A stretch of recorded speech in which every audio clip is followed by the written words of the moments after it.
جب میں کسی کے سامنے بولتا ہوں تو اس کی توجہ اور اس کی طلب یہ اس کی نہیں ہے، سننے والے کی توجہ اور اس کی طلب یہ اس کی نہیں ہے. یہ ایک وقت خاص اللہ کی خاص رحمت اس بندے پر متوجہ ہے. تو یہ توجہ جو ہے یہ اللہ کی اس بندے پر ہے جو سن رہا ہے،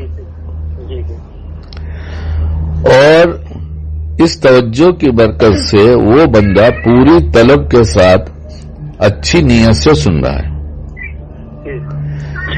اب اس کی اس توجہ کی برکت سے بولنے والے کو مضمون آ رہا ہے. بلا وجہ ہی کوئی مقرر خوش ہوتا رہے کہ میں بولتا ہوں سمجھاتا ہوں، تو اس کے پاس اس کے دلائل ہوں گے. میرے پاس تو ایک ہی دلیل ہے کہ میں کچھ جانتا نہیں جب تک ایسا طالب سنتا نہیں، جب تک مجھے مضمون نہیں آتا. میرے پاس کچھ ہے نہیں، میں کچھ جانتا نہیں کہ تم سے بات کروں تو مجھے کچھ اللہ تعالیٰ کی تمہارے اوپر جو مہربانیاں ہوں گی اس میں کچھ ہمارا حصہ بھی ہو جائے گا، اللہ مجھ پر بھی مہربان ہو جائے گا. اور پھر وہی تمہاری طلب کی وجہ سے میرے دل میں مضمون ڈالتا ہے کہ یہ کہو کہ اس کو اپنے ہر بندے کی پوری خبر ہے، اور یہ بندہ جو سن رہا ہے اس کی تربیت کے لیے اللہ تعالی چاہتے ہیں کہ اس کے کانوں میں ایسی باتیں پڑے. لیکن اللہ کا اس دنیا میں اسباب سے کاموں کا بنانا اللہ تعالیٰ دکھاتے ہیں، اور پیچھے اس عقیدے کا مطالبہ کرتے ہیں کہ تمہارا یہ عقیدہ ہونا چاہیے کہ اصل نفع دینے والی ذات اللہ کی ہے. عمل تو کہنے میں ایک ہو رہا ہے، کوئی کہہ رہا ہے کوئی سن رہا ہے، لیکن اس میں سب اللہ کی مہربانی ہے. اب میرے پڑھے لکھے نہ ہونے کی وجہ سے کچھ غلطیاں تو میری ہیں وہ، اور کچھ اچھی باتیں نکل جاتی ہیں تو اللہ تعالیٰ کی طرف سے ہیں. میں اپنی غلطیوں پر توبہ کرتا ہوں کہ ایسی غلطیاں جتنی دفعہ ہوئیں، جہاں ہوئیں اور جب بھی ہو جائیں اللہ پاک معاف کر دیجئے. اور اس پر جیسا شکر ہونا چاہیے کہ جو اچھی بات ہو گئی ہم نے ویسا شکر نہیں کیا، ہمیں ویسے شکر کی توفیق دے دیجئے. اور جس سے کہہ رہا ہوں اس سے زیادہ ہمیں باعمل بنا دیجئے، اور اس کو بھی باعمل بنا دیجئے. اور بات نفع کی ہو تو پوری امت میں عام کر دیجئے، ہر شر و نقصان سے بچاتے ہوئے پوری امت کو اس کا نفع دے دیجئے. کہ ایک جملہ یہ آیا ابھی خیال میں، کیونکہ میں بزدل ہوں، ڈرپوک ہوں، اور میں اکثر جو باتیں کہتا ہوں بیان جب طے ہو جاتا ہے کہ کرنا ہے تب سوچتا ہوں کیا کہوں، تو کچھ مضمون نہیں ملتا تو اپنے لیے بیان ہوتا ہے تو اپنا حال سب معلوم ہے تو اپنے حال کا بیان شروع کر دیتا ہوں.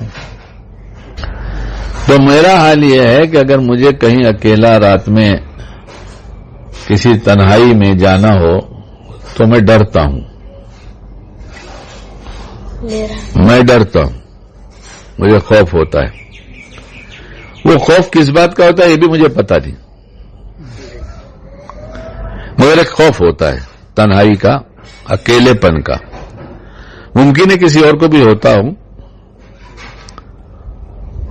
کسی ایسے راستے میں جہاں کوئی اندیشہ ہوتا ہے تو کچھ خوف سا ہوتا ہے. مگر ہمارے جیسا کوئی آدمی اگر ساتھ ہو جاتا ہے تو وہ خوف کم ہو جاتا ہے. اور اگر یہ معلوم کیا جائے ساتھ والے سے کہ جو خوف میرے اندر ہے وہ کیا تمہارے اندر ہے، تو وہ کہے گا کہ یہی بات تو میں سوچ رہا تھا کہ میرے اندر ایسا خوف ہے، تم ساتھ میں ہو گئے تو یہ خوف کم ہو گیا. تو دو خوف والے اگر ایک ساتھ ہو جائیں تو خوف کم ہو جاتا ہے. اور اگر ایک بندہ اس کو احساس ہو جائے کہ اللہ جسے کسی کا کوئی ڈر نہیں ہے وہ ہمارے ساتھ ہے، تو پھر اسے خوف ہوگا کیا؟ بالکل نہیں ہوگا، احساس ہی ہو جائے۔ اب ایک سوال یہ ہو کہ اللہ ساتھ ہے کہ نہیں، تو جواب ملے گا یہ ہے۔ بالکل اچھا، وہ جو انسان ساتھ میں چل رہا تھا خوف کی وجہ سے، چلنے والے یہ دونوں شخص میں کچھ دوریاں ہیں، جی اسے 2 فٹ کی کہہ لو، 3 فٹ کی کہہ لو، 4 فٹ کی کہہ لو، جی اور اللہ جو ساتھ میں چل رہا ہے اس میں کوئی دوری نہیں ہے، شہر سے زیادہ قریب ہے، بے شک بے شک۔ تو پھر خوف کس بات کا؟ احساس ہی نہیں۔ تو اس احساس کو جو ہر جگہ بے خوف کر دے، صرف ایک خوف ہو جائے کہ میرا اللہ مجھ سے ناراض نہ ہو، تو یہ خوف جو دل میں آ گیا اللہ کے ساتھ ہوتے ہوئے، اللہ کے قریب ہوتے ہوئے، یہ خوف جو دل میں آ گیا، کیا ہوگا، کیسے ہوگا، اب کیا ہوگا، ایسا ہوا تو کیا ہوگا، تو یہ اللہ کے ساتھ میں ہونے کا استحضار کس وجہ سے کم ہوا، یہ وجہ تلاش کرنی پڑے گی۔ جی جی اور یہ ہمارا بڑا مرض ہے، بہت مہلک مرض ہے، بہت تباہ و برباد کر دینے والا مرض ہے، اس لیے کہ اللہ دیکھ رہا ہو اور پھر ہم نگاہوں کا غلط استعمال کریں، اللہ دیکھ رہا ہو اور اللہ ساتھ میں ہو اور پھر ہم کانوں کا غلط استعمال کریں، اور پھر اللہ کی قربت کے بعد ہم زبان کا غلط استعمال کریں۔ تو شیطان اس بات کو اچھی طرح سمجھتا ہے کہ 2 ڈرنے والے انسان جب ساتھ میں ہوتے ہیں تو ان کا خوف کم ہو جاتا ہے۔ تو اللہ سب سے بڑی ذات ہے جو اس کے ایمان والے کے ساتھ اس طرح سے ہے، شہرک سے زیادہ قریب ہے، اور بہت محبت کرتا ہے۔ محبت کرنے والوں کی باتوں میں سنا گیا ہے اور ایسے واقعات ہوئے ہیں کہ پڑوس میں غیر مسلم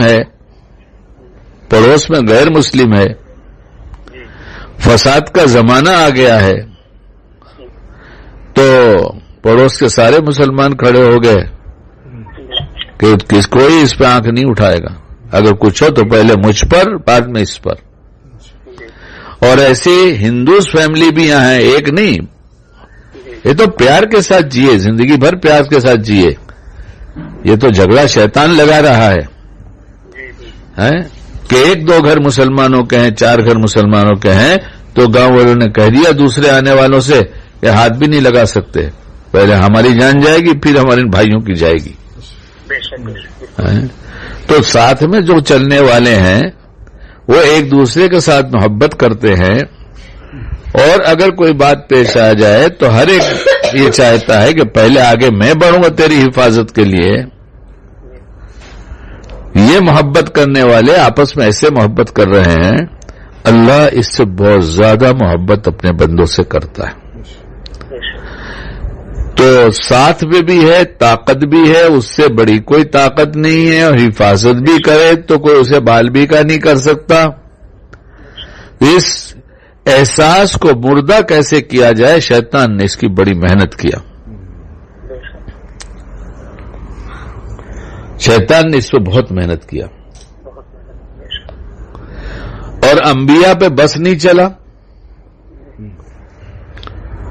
تو وہاں بھی جب ایسا ہوا کہ کفار غار کے دہانے پر پہنچ گئے، اور اب یہ خیال ہوا ساتھی کو کہ اب تو یہاں تک پہنچ گئے، اب کیا ہوگا؟ تو چونکہ نبی کی ذات اور امام الانبیاء کی ذات کو کتنا استحضار ہوگا اللہ کا، تو کتنے اطمینان سے کہہ دیا غم نہ کرو، ہمارا اللہ ہمارے ساتھ ہے۔ میں قرآن کی آیت پڑھنے بہت ڈرتا ہوں، شاید ایسے ہی کچھ ہے، لا تحزن ان اللہ معنا۔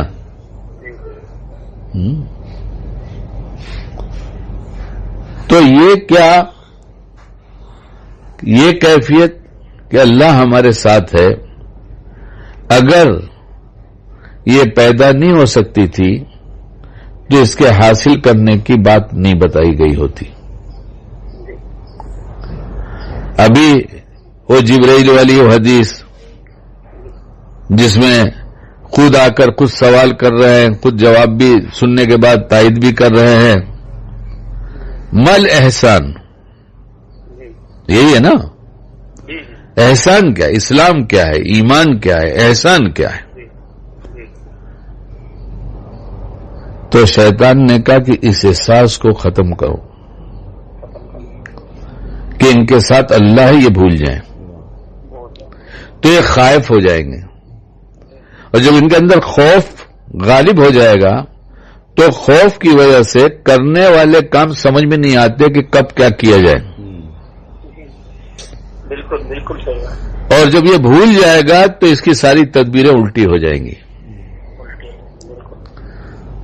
اور اگر اس کو یہ خیال رہے گا میرا رب میرے ساتھ ہے تو وہ اس کے بعد فوراً پکارے گا، یا اللہ آپ ہمارے ساتھ ہیں، ہمیں کس بات کا خوف ہے۔ لیکن ساتھ میں کوئی رہے اور کوئی ہماری حفاظت کرے تو اس کے لیے اس کو راضی کرنا ضروری، تو یعنی اس کی بات ماننا ضروری، اس کی ناراضگی والے اعمال سے توبہ ضروری ہے۔ اور کبھی بھول جائے تو آج کا ماحول تو بہت چیزوں کو سکھاتا رہتا ہے۔ یہ بھیڑ میں راستے میں چلتے ہوئے لوگوں کو تھوڑا سا دھکا لگتا ہے، حالانکہ کچھ بھی نہیں ہوتا، لیکن ایک عادت سوری کی بنا لیا ہے، معاف کر دو۔ میں کہتا ہوں یہ اتنی بڑی عبرت کا سامان ہے کہ ذرا سا دھکا لگا جس سے اس کو کوئی تکلیف بھی نہیں ہوئی، سوری کے بعد اس کو احساس ہوا ہاں اس نے مجھے دھکا دیا۔ جب مخلوق کے ساتھ ایسا کرتا ہے تو خالق کے قانون کو توڑ کر کیوں نہیں کہتا معاف کر دو؟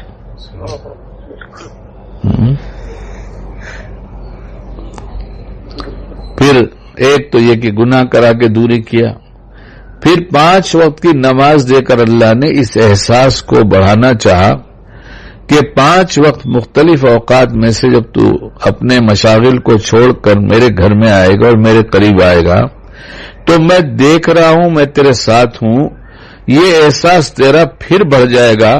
جیسے موبائل کی بیٹری بات کرتے کرتے کم ہوتی رہتی ہے تو چارجر میں لگا کے چارج کر کے پھر فل کر لیتا ہے، تو اسی طرح سے تو مسجد میں آؤ، میرے سامنے نماز پڑھ لے، میں نے فرض کیا ہے، تو یہ احساس کہ میں تیرے ساتھ ہوں، میں تجھے دیکھ رہا ہوں، میں تیری حفاظت کے لیے کافی ہوں، یہ جو باہر کے ماحول اور مشاغل میں یہ احساس کم ہو گیا تھا، پھر یہ تیرے دل کی بیٹری ریچارج ہو جائے گی اور احساس بڑھ جائے گا، اور اس احساس کے آنے کے بعد تیرا سب خوف جاتا رہے گا، اور جس کے اوپر میرا خوف غالب ہو جاتا ہے اور میری محبت غالب ہوتی ہے اسے میں ہر خوف سے بے خوف کر دیتا ہوں، کہ اللہ ہر وقت ہمارے ساتھ ہے۔ اس احساس کو بڑھانے کے لیے نماز بنائیں، اور نماز میں احساس کو بار بار اس خیال سے کہ میں نے اللہ اکبر کہا، اللہ تو میری طرف ہر وقت متوجہ رہتا ہے، لیکن اب ایسی توجہ ہو گئی کہ اچھا میرے بندے بول تو اب کیا سناتا ہے اور کیا کہتا ہے۔ ہمارے نماز کی ہر بول ہر پڑھنے کو سنتا ہے، اور سن کر ہمارے اس احساس کو اگر ہم یہ کہنے کے ساتھ ساتھ استحضار بھی کرتے ہیں، پڑھنے کے ساتھ اعمال کے ساتھ استحضار بھی کرتے ہیں کہ میرا اللہ دیکھ رہا ہے، تو اب یہ اس سے فارغ ہونے کے بعد اس کی بیٹری فل چارج ہو چکی ہے، اب جہاں بھی رہے گا گناہ کے موقع پر کہے گا اللہ دیکھ رہا ہے کیسے کروں، اللہ ساتھ میں ہے کیسے کروں، اور کسی بھلائی کے کام کو اس سے جب نفس روکے گا تو کہے گا کہ نہیں اللہ کو تو چھوٹی بھلائی بھی بہت پسند ہے کہ کر لیا کرو، اس لیے چھوٹی سی چھوٹی بھلائی اور نیکی کو میں کیوں چھوڑوں۔ کہ اللہ تعالیٰ نے خود نماز کو فرض کر کے بندوں پر اسی احساس کو کہ اللہ تعالیٰ ساتھ میں ہے، اللہ پاک دیکھ رہے ہیں، اس احساس کو بڑھانے کے لیے فرض قرار دیا کہ اتنا تو تمہیں پڑھنا ہی ہوگا، اور جب تم اتنا پورے دھیان سے پڑھو گے اور میری قربت کا احساس بڑھ جائے گا تو تم کو میری بہت سی نعمتیں یاد آئیں گی، کیونکہ میری یاد سے دل روشن ہوتا ہے، میرے قریب ہونے سے خوف جانے کے بعد دل میں کچھ نہ کچھ رہتا ہے تو میں رہتا ہوں، گناہ سے پاک ہو گیا دل تو میں آ جاتا ہوں، اور نماز میں جب تم اس احساس کو بڑھا دیتے ہو تو تمہیں ایک لذت، ایک کیف حاصل ہوتا ہے، اس کی وجہ تم پھر بعد میں موقع پا کر جیسے ہوتا ہے ویسے پھر نمازیں پڑھتے ہو، تو اس احساس سے میں تمہارے اور قریب ہو جاتا ہوں، تمہارا یہ احساس اور بڑھ جاتا ہے۔ اس کو مشائخ نے جب محسوس کیا تو انہوں نے ذکر بتایا کہ اتنی دفعہ لا الہ الا اللہ کا ذکر کیا کرو، اتنی دفعہ اللہ اللہ کہا کرو، اور اللہ اللہ کہنے سے پہلے اللہ حاضری، اللہ ناظری، اللہ معی، اپنے ان الفاظ کے ساتھ ان تینوں جذبوں کو زندہ کرو، پھر اللہ اللہ کی ضربیں لگا کر اپنے دل میں میری معیت کے احساس کو بڑھا دو۔ تو اب یہ سب علاج مشائخ نے طے کر رکھا ہے، لیکن ہمیں دینی مشاغل نے اپنے نفع سے محروم کر دیا، دینی مشاغل نے۔ دنیا والوں کو چھوڑو، میں اپنی بات کہہ رہا ہوں، میں سب کی نہیں کہہ رہا ہوں، کہ نام ہے اس کا کہ ہم تو دین کا کام کر رہے ہیں، لوگوں کو نفع پہنچ رہا ہے اور ہمیں اللہ کے معیت کا احساس ہی نہیں ہے۔ ارے جو عمل بھی دینی ہو گیا اور اللہ کے قرب کا احساس نہیں بڑھا تو بہت غور کرنے کی بات تھی کہ اللہ کے لیے ہوا تھا کہ نہیں ہوا تھا۔ میری بات سن کر کوئی پیغام بھیج دے، سنا اور نفع ہوا تو میرے دل میں اس کی قدر بڑھ جاتی ہے، اس کے دل میں میری قدر بڑھ جاتی ہے، اور دینی مشاغل میں رہنے کے بعد اللہ کی قربت اور معیت کا احساس نہ ہوا تو یہ اللہ کے لیے ہوا یا نہیں ہوا۔ اور جو مخلوق دین کا کام جانتی ہے ادھر کرنے کے لیے طبیعت چلتی ہے، اور جو تنہائی میں بیٹھ کر اللہ اللہ اللہ کرنا صرف اللہ جان رہا تھا اور کرنے والا جان رہا تھا، ادھر طبیعت کا نہ چلنا، یہ اللہ کی قربت کی نشانی ہے یا دوری کی؟ بس اللہ کرے ہمیں اللہ موقع کی بات سمجھنے کی اور عمل کرنے کی توفیق دے دے۔ ہم تو بہت غافل ہو گئے بیٹا، دنیا کیا ہے، کیا کر رہی ہے، چھوڑو، میرا حال تو بیٹا اتنا برا ہے، اب یہاں پہنچ کر بھی اگر میں نہیں سدھرتا تو میرا کیا ہوگا؟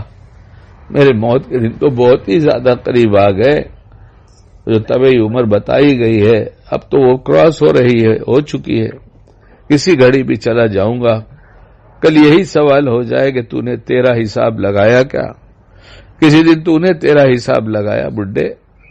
ساری دنیا کو سمجھاتا رہا تعلق میں اللہ، اللہ کی قربت کا احساس، معیت خاصہ، یہ سارے الفاظ تو بولتا رہا، لیکن کسی دن تو نے تیرا حساب لگایا کہ جتنے کام کیے تیرے نام کے لیے تو نے کیا، میرے لیے کیا ہوتا تو تیرا یہ احساس بڑھ جاتا۔ اس لیے اللہ پاک میں معافی چاہتا ہوں، اب تک کی تمام برائیوں کو معاف کر دیے، اور تو تمام بھلائیاں جو مخلوق کے لیے کی گئی ہیں آپ کے لیے نہیں کی گئی، اسے بھی، اس جذبے کو بھی، اس عمل کو بھی معاف کر دیجیے۔ اب تو خالص اپنے لیے، آپ کے لیے کرنے والا بنا دیجیے۔ پتہ نہیں کس گھڑی آپ مجھے بلائیں۔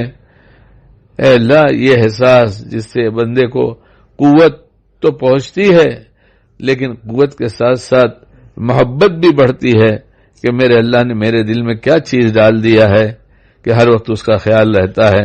یہ کتنی بڑی نعمت ہے، اس نعمت کے شکریہ میں وہ تمام اعمال برے چھوڑتا جاتا ہے کہ نہیں یہ بڑی دولت ہے، اب میں اسے لوٹنے نہیں دوں گا، بہت لٹا چکا ہوں۔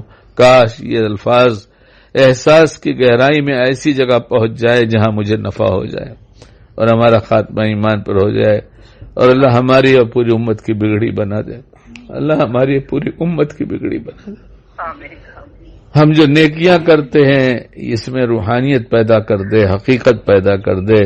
آمین. جس کو جتنے اچھے الفاظ آتے ہیں وہ اتنے اچھے الفاظ سے کانوں کو تو متاثر کر سکتا ہے، لیکن اللہ کی قربت کا احساس اسے نہیں بڑھتا اگر وہ مخلوق کے لیے ہے تو. اللہ کرے یہ بات ہماری سمجھ میں آ جائے.